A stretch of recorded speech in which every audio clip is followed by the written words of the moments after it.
Yo, what is going on, guys? Welcome back to another video. So 2 days ago, I gave out my updated top 10 forward lines in the entire NHL. Go watch that video if you've not done that already. But today, now, naturally, we got to do the top 10 defenseman pairs. And yeah, like with the forward lines, we got some qualifications in order to make this. You need to have played at least 325 minutes together. Yes, for forward lines, it was only 175, but forward lines tend to switch a lot more during the season on top of just defense pairs playing more than forward lines. So 325, that gave us roughly 70 lines, or I'm filming this the day after I did that research, but like it's basically 70 pairs that qualified, so around 2 per team.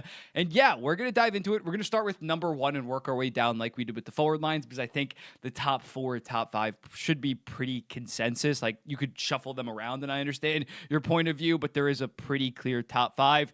And yeah, let's not waste any time. Let's get into it. Up first, in first, Taves and McCarr, not really reinventing the wheel with this one. They were the clear-cut, no doubt, best defense pair in 2021, 2022, 2023. You can maybe make an argument for them not being one anymore because Devontae's isn't quite playing at the same level that maybe he did play when he was a top 10 defenseman in the NHL. But still, Cale Makar is arguably the best defenseman in the entire NHL. Even if you're low on Devontae's, he's still probably a top 30 defenseman. And when you look at their results this season, they've played 751 minutes together, have outscored opponents 32-21. The defense pair this season has only allowed 1.68 goals against per 60, and they had the 7th best expected goals percentage among the lines that qualified at 57.3%. Just two amazing two-way defensemen. Not the most physically intimidating pair, but they can play pretty physical. And yeah, just two-way dominance basically since they've ever been put together. One of the best defense pairs ever in NHL history, in my opinion, when you look at those 2021 and obviously the 2022 Cup winning seasons.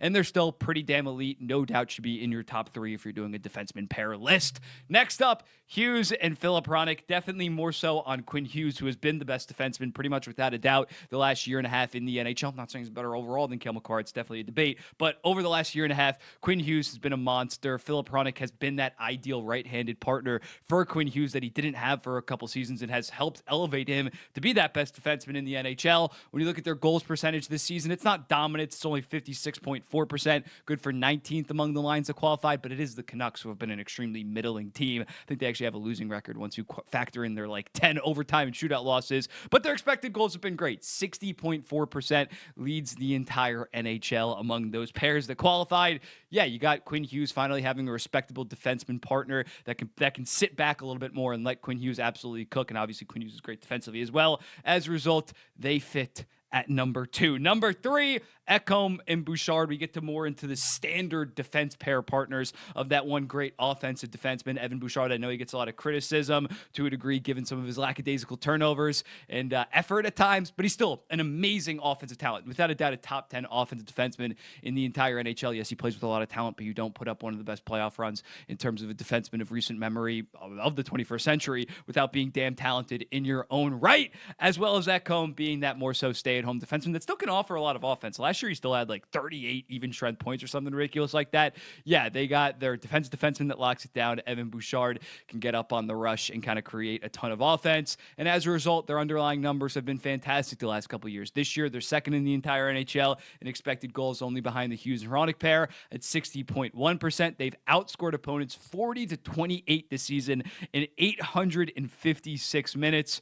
Yeah, they're just a damn good pair. Even if you don't like Evan Bouchard, you got to respect what Matthias Ekholm brings to the table. They're definitely a top 5 pair in the entire NHL. Number 4, Heiskanen and Harley. This might be the most fun pair right now in the entire NHL to watch. Well, you can't watch them right now because Heiskanen's hurt. But when they're fully healthy, these guys are 6'2", 6'3", amazing skating two-way guys. They're both like gazelles out there. It feels like watching 2 gazelles play hockey. And they're just amazing in terms of being able to break out in transition, just being that smooth of skaters. And they're fantastic defensively in their own right. In terms of their numbers the last 2 years, it's been utter dominance. This year, 57.1% expected goals percentage, a 60.7 goals percentage. Last year, second in the entire NHL, and expected goals percentage at 61.5, only behind that Bouchard and Ekholm pair, as well as a 62.9% goals percentage. They're awesome in the playoffs. They're kind of not the same player, but they make it work even despite being 2 lefties, just because they are so talented in terms of being that smooth, ideal number 1 defenseman. Number 1 defenseman on a team. I mean, Harley would be a number 1 on a lot of teams. Next up, Forsling and Ekblad. I think that this got to be your kind of consensus number 5. I think that top 4 you can maybe jumble it along, but Forsling and Ekblad in their own right are still fantastic. Maybe don't have the offensive flair that some of those top 4 pairs had, but still, this is a cup-winning pair that has been dominant ever since they got put together, basically in like the 2022-2023 season. Forsling has really emerged as one of the best defensive defensemen in the entire NHL, and Ekblad, while no longer the offensive defenseman that he was leading up to the 2021-2022 season when he had like 57 points in 61 games. Then I believe like broke his foot or something, like a really nasty injury that kept him out. Hasn't quite been the same, but still is a very solid top pair right-handed defenseman. And defensively, he's looked much better than say prior years early on in his career. They're just very effective both offensively and defensively for Florida. And as a result, they have a damn Stanley Cup because this pair was so good throughout their entire tenure. Next up, got to show love to the Winnipeg Jets top pair of Dylan DeMello and Josh Morrissey, more so in line with that Bouchard and Ekholm kind of pair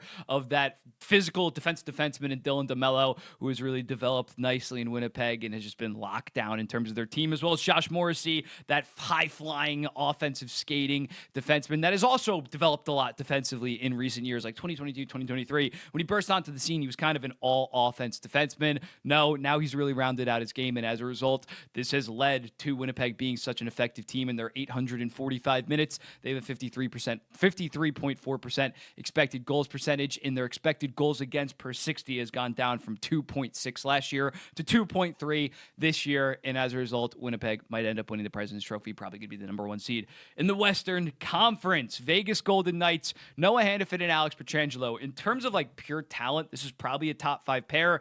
The results haven't quite been there. They've actually been outscored 30 to 37 for 44.8% goals percentage. Granted, their expected goals are at 53.7. When you look at this, these are just 2 very solid puck-moving offensive defensemen. I think that their overall goal percentage is going to bounce back, and again, the underlying numbers show that. And you have a guy like Pietrangelo that's a veteran offensive defenseman alongside Hannafin that can kind of hold it down both ways of the ice. Maybe not the best style blend, but I think given their talents and what they can show and can flash, I think they rightfully so should be a top 10 defenseman pair in the entire NHL. Next up, we got Slavin and Burns. A couple years ago, this was probably a top 3 pair in the entire NHL. Burns has fallen off a decent amount. Their underlying numbers are still pretty awesome. Everybody's underlying numbers are awesome in a Rod Brindamore system. But yeah, Slavin just is that good of a defensive defenseman that he earns a spot in the top 10. Burns is still effective offensively, but definitely has lost a step and does not have the same kind of offensive creation. And as a result, they slide down a decent amount, but still a very, very, very, very, very, very, very, very talented pair. Sandin and Carlson, Washington's pair. You got Chychrun and TVR that you could arguably put here as well, but I ended up going with Sandin and Carlson when looking at this pair.